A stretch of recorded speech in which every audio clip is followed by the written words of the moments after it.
Hello sa mga kaibigan ko na laging nagsuporta sa akin. Maraming salamat sa inyo. Kahit ang aking video ay mga maiksi lang at tamang-tama lang na yun ang ginagawa ko sa araw-araw ko sa bahay. Saka sa aking mga luto na pagkain. Ito ngayon ang talong. Talong ito siya. Yan, ang talong. Hiniwa ko lang tapos lagyan ko ng giniling na medyo baboy at saka halong baka. Ayan.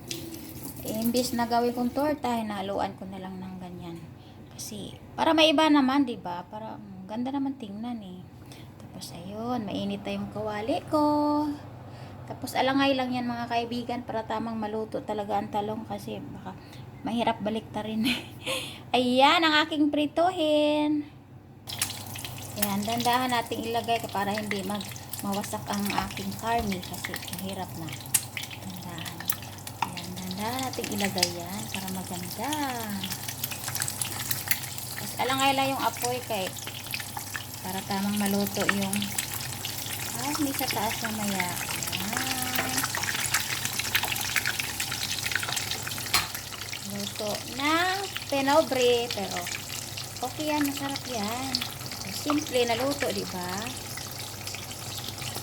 Ganyan lang kasimple, halo-haloin mo lang yung karne, haluan mo nang lagyan mo ng mga sibuyas o kung ano yung gusto mong ihalo doon. Tapos ayan, lalagyan mo lang sa ibabaw ng slice na talong. Yan, kasi lagi ako nagprito ng talong lang. Tapos ngayon, ginawa ko, lagyan ko na lang siya ng karne. Ayan, lapit na. Yan, marami pa akong iprito. Yan, ito na mga kaibigan, malapit na maluto.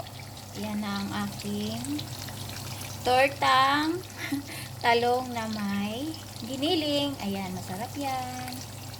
Kunti na lang, malapit na maluto. Pero try nyo na rin baliktarin kasi minsan binaliktad ko yung isa nasira. Pero okay na rin.